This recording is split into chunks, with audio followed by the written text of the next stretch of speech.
Hello guys, what is up? It is your boy Spooky Noodles, and I am here with a book mail video. Why am I making this video? Well, I got books in the mail. So, that's Lulu getting in her crate, or James's crate. Yeah, I'm back with another book mail video, and I'm actually gonna figure out if I can stand this on something real quick. But before I do, I just wanted to say congrats to the Splatterpunk winners. Congrats to my giveaway winner. And I think that's it. I also have, I think, one book coming in the mail today. And if my mom comes home today, she's going to bring some of the mail I have from that side of town. So I might have more books, so I might shoot another book mail video, or I might tag it at the end of this video. I'm not really sure yet. We'll see when we get there. But anyways, I'm gonna stop this video and see if I can set up my phone so I don't have to hold it like this. And yeah, but if I can't, then I guess you're gonna see me hold it like this in a second here and look like a jerk.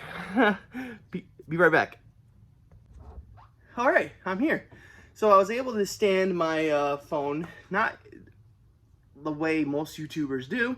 I have a monster can and I'm leaning my phone against it, and it's in a crevice on the crate, so it's working. But if Lula decides to get up, it's gonna ruin the video. So let's hope that doesn't happen. I am wearing my Ronald Kelly Southern Fried Horror shirt. Gotta rep my favorite author. And yeah, so speaking of my favorite author, congrats, Mindy. I know I already said congrats in the beginning of the video, but congrats for winning the Fear book that's signed by Ronald Kelly. I'm happy. I mean, I would have been happy for whoever won, but I'm really happy that you won.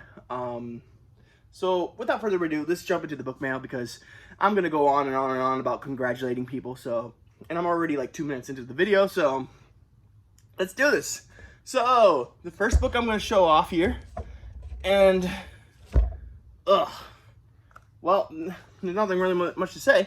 Below by Kev Harrison. So I saw this book on Paper Cuts. Well, at least I saw the author on Paper Cuts. I don't remember actually seeing his book per se, but I saw the author. He was a pretty chill guy, and when he described this book and read the first or whatever chapter he read, I was entertained, and I was kind of like, I gotta read this book. And not saying I go spelunking or whatever you call it when you go and, you know, go into caves and stuff. I don't do that. But I have been to Mammoth Cave or Cove or whatever it's called. It's the biggest, I think it's the biggest underground cave system of tunnels. I don't know. Don't quote me on that. But I've been there, so I can probably dive into this book and be legitimately creeped out, because the Mammoth Cove creeped me out. They have cave crickets, which look like gigantic centipede spiders, and I am not for that. Those creatures need to perish. Unless I never go to Mammoth Cave, then I guess they're okay to live as long as I don't go there. But honestly, it was one of those thrill ride type of things. Like, it scared me, but at the same time, I actually enjoyed my visit to Mammoth Cave or Cove or whatever you call it.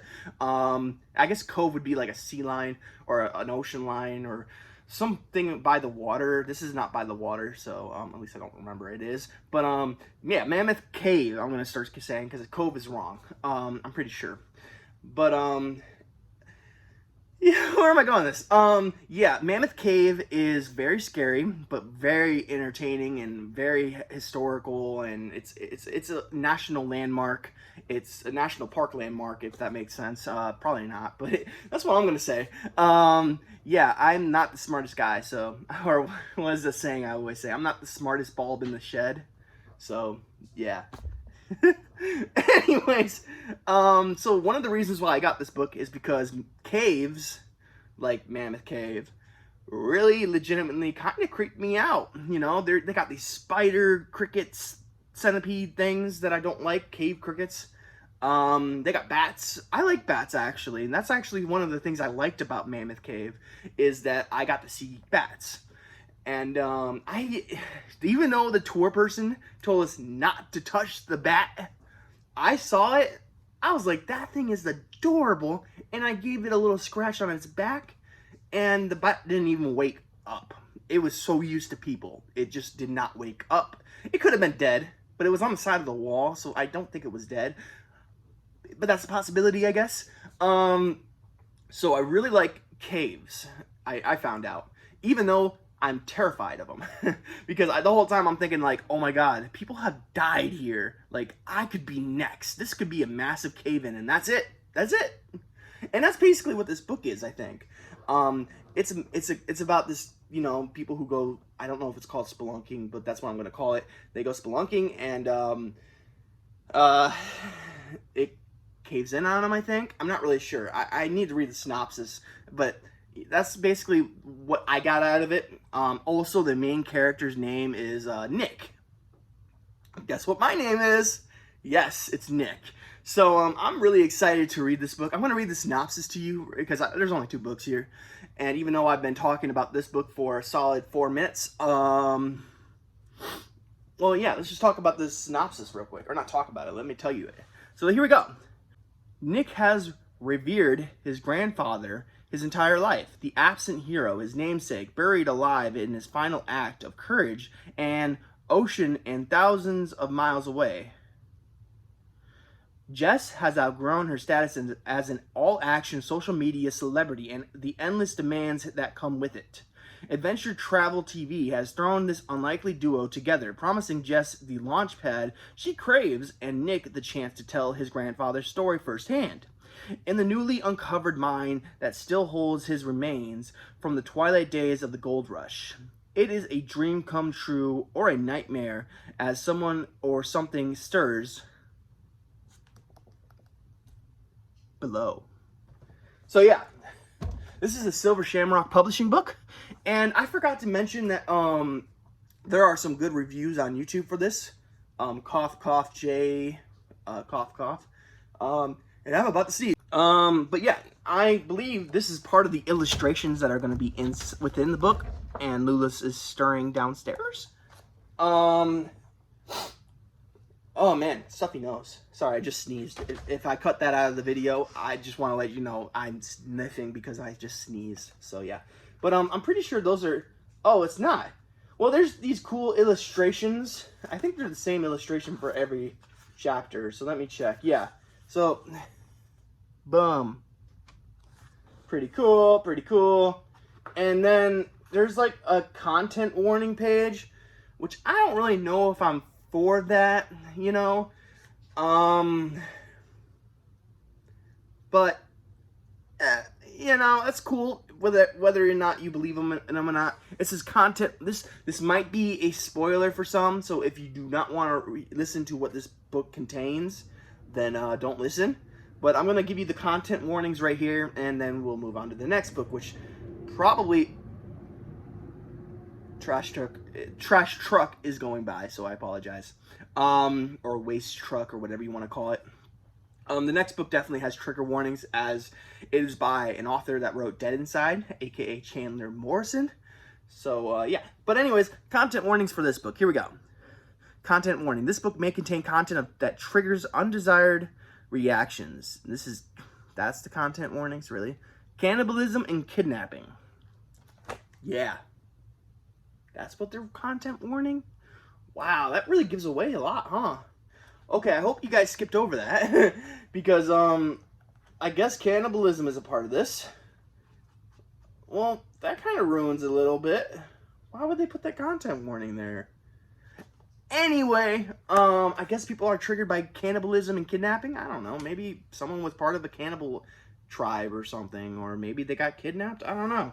That's just a weird content warning to me. But, anyways, that either does 2 things to me. That hypes me up, or it does the opposite, where it makes me think, oh, it's going to be a spoiler. You know, like, I don't really want to read it now. But besides the point, I still want to read it because I don't know how descriptive Kev Harrison is.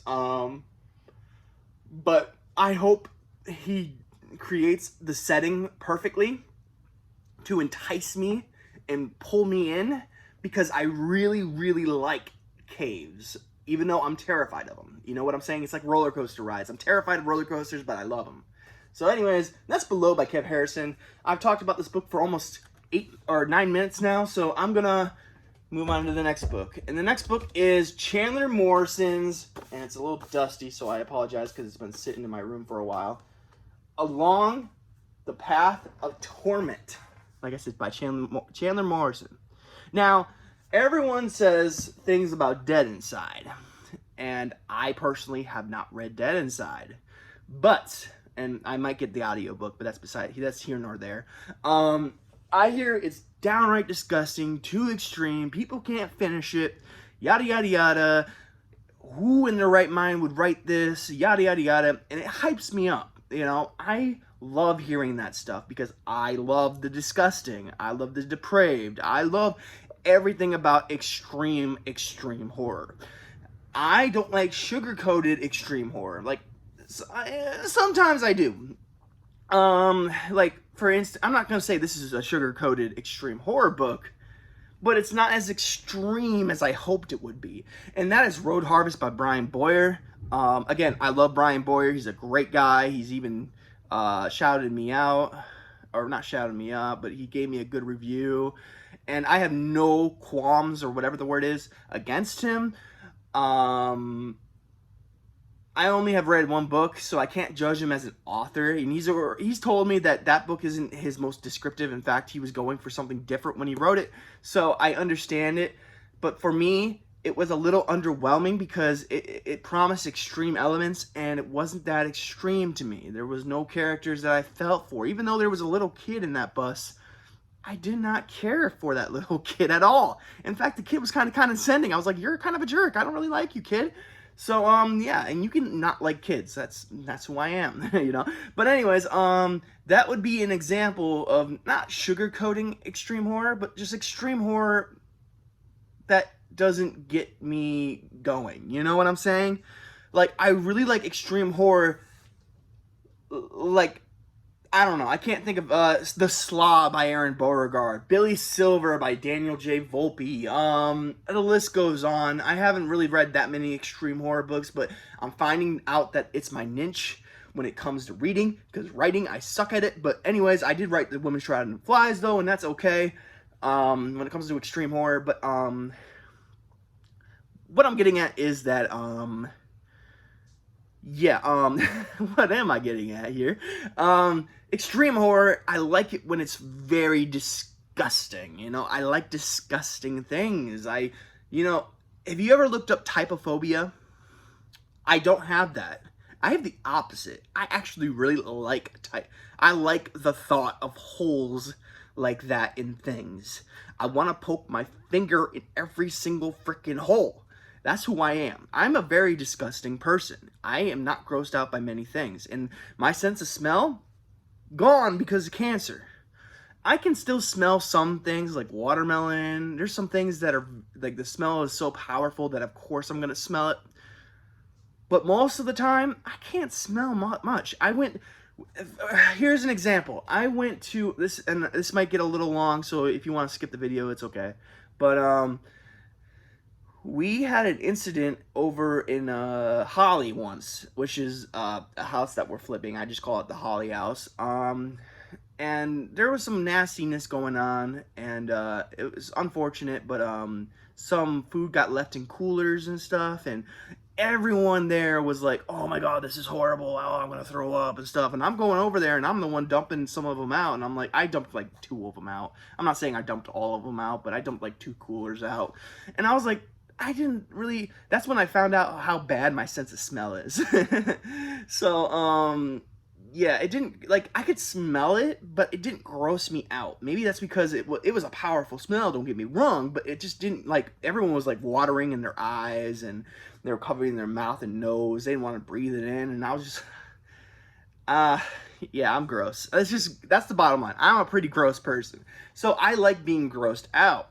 And the books like The Slob, Die Tommy, both by Aaron Beauregard, Billy Silver. I'm reading Gift of Death, which is also by Daniel J. Volpe, who wrote Billy Silver. A Gift of Death is already has a great scene in it that I already really like. I'm gonna love that book. By the way, I'm reading it right now, and it's just gonna be great. But okay, so my point is, I like really gross descriptive stuff. Like, you gotta be descriptive, you know? And you gotta put scenes that are gonna make me care, or characters. Sure, you can have a shitty character, but you gotta make me care what happens to them, whether it be I want them to suffer, or I want them to, like, I don't want to see them go through shit, you know? One of the two. And some extreme horror just doesn't do that. So, when I say extreme horror, that's what I mean. So, that took a long time to get there, but we're here. So, anyways, what I'm saying is, I like extreme horror. Very descriptive horror, if you will. And, Chandler Morrison, Dead Inside, promises that. But, of course, being a hipster, if you will, I don't like going with what everyone, the popular, what's the word, basic, not vernacular, what is the word I'm thinking of?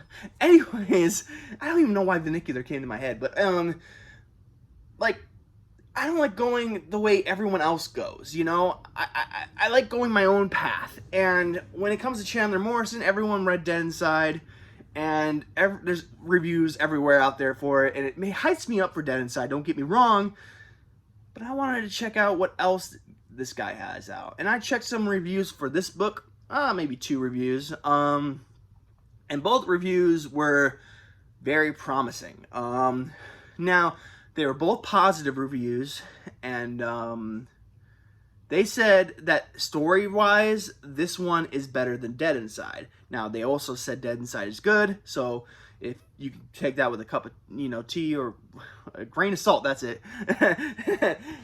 Take it with a grain of salt, but, yeah, they said this one is better than Dead Inside. It's a little bigger, too. And, yeah, it promises what I want, you know? I got like a stain on my book. But anyways, this promises good things. I think this is... Oh, this is definitely not self-published. But anyways, he lives in Los Angeles, apparently. I just read on the back. Which I live very close to Los Angeles. Well, I not really close. I visited Los Angeles quite a bit when I was a kid, or a teenager. I lived in SoCal, or AKA, I lived in Orange County, I lived in Carlsbad, one's a county, one's a city, so, yeah. Anyways, I'm pretty sure this takes place in California, because that looks like California to me, that kind of looks like Los Angeles, so, yeah. I'm going to read the back for you guys, because I'm already talking for 8 minutes here, and I haven't even talked about it, the synopsis, so here we go. Here we go. Alright, Ty Seward is a sick man, anorexic, sexually abhorrent, and haunted by a ghostly apparitionist residing in his closet. Living in the shadow of an in-remission cancer he fully expects to return. Ty bitterly earns his meager living by working as an assistant to his uncle, a business and media mogul who runs a lucrative child prostitution ring catering to the Hollywood elite. Ooh. When Ty's line of work introduces him to a precocious teenage girl who seems to possess a shrewdly keen insight into his inner machinations.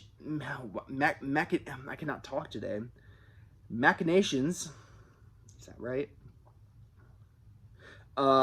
He is forced to confront his hidden demons and repressed trauma, embarking on a bleak and harrowing odyssey of self-discovery in the decomposing city of angels.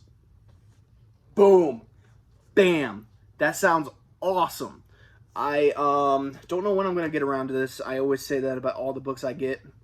But, yeah, this one comes in at $2.37, and it's actually, I'm gonna have to show you the font. It's very kind of, I'm not gonna say it's like super spaced out, but it's at least 1.5 spacing. Sorry if I'm spitting everywhere, or I don't know. Is that double spacing? I don't know. But all I'm saying is, like, let me check. See, that's kind of what I'm used to, the writing, it being very close together. So when I'm seeing this book, by the way, these are cream color pages, that's why the book's so thick. I guess it's very similar. It's hard to tell, but from a formatting point of view, it does look like it's spaced out a little bit. So, and I don't usually have a problem with that. I can read whatever format there is. Sure, getting a properly formatted book is very aesthetic for me. Is that the right word? I don't know. It's pleasing, aesthetically pleasing to me, because I understand what goes into formatting and stuff like that. I'm not good at it, but I do it, and and yeah. You know, the more I look at it, it's not even that bad. You know, I don't even know why I brought it up, to be honest with you. But anyways, what I'm trying to say here is that this book looks hella good, and I'm looking forward to reading it. This one came out after Dead Inside, I believe, and each chapter has a chapter name to it. So, like, chapter 1 is the power of a name, and so. Another reason why I got this book is that I think it just said here, but living in the shadow of an in-remission cancer, he fully expects to return. And it says, Ty bitterly earns his meager living and yada, yada, yada, yada. He is an ex-cancer patient is what I'm getting out of that. And I could be wrong, but I'm pretty sure I'm right. I'm trying to cover up the light up here because I've been covering it up with my head this whole time, but I'll just do this. Cancer, if you don't know, affected me in a big way. I had cancer at 17, I think, is when I got diagnosed. But anyways, I was diagnosed at around 17 years old in 2012. I don't really know the math, but yeah, I probably had it for longer, but that's when I was diagnosed. So that's what I go based on. Anyways, this guy in this book, Ty, as his name is, he's an ex-cancer patient. So, and he expects it to return. And one of my biggest fears is that cancer will return, or I'll get a new form of cancer that's even worse than the cancer that I previously had. It's a big fear of mine. And I even have trouble passing the, every time I go to U of M or I'm in the area around Ann Arbor at U of M, I immediately shrivel up. I curl up in a ball, basically. Well, on the inside, that's how it feels like. I am terrified of that hospital. And I'm not terrified of hospitals, just that one. Because it holds so many, not dark memories, but just memories that of cancer and chemotherapy, you know. So anyways, but basically what I'm trying to get at is that is haunting, and that stuff could get to me. And this is an extreme horror novel, so I'm looking really forward to it. And yeah, so without talking any more than I need to, and excuse me, I did just burp there. These are the two books I got. Kev Harrison's Blow and Chandler Morrison's Among the Path of Torment.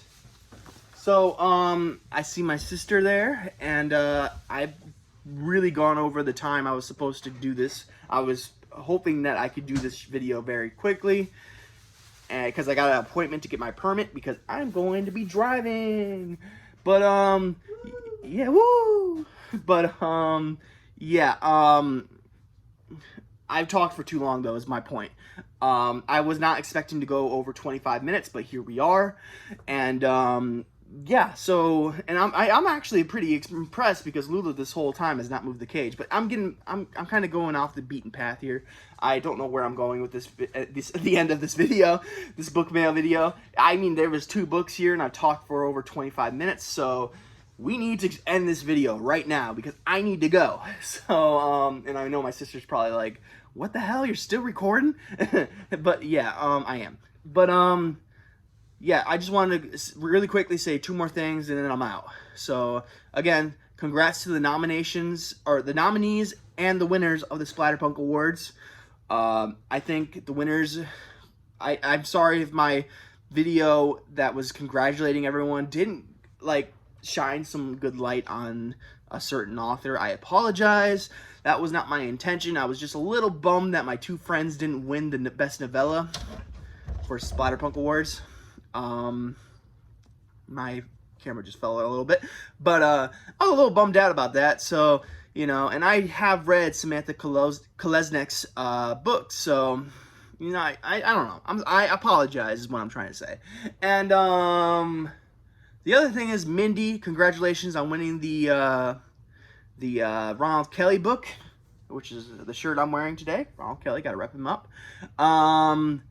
Yeah, you sent me the email. I haven't been able to respond to it, but I will respond to it as soon as I can, and I will get that shipped out to you as soon as I can. So, without further ado, let's end this video. I hope you guys are having a great day. I hope you have a spooky night, and I'll catch you in the next video. Peace out, guys.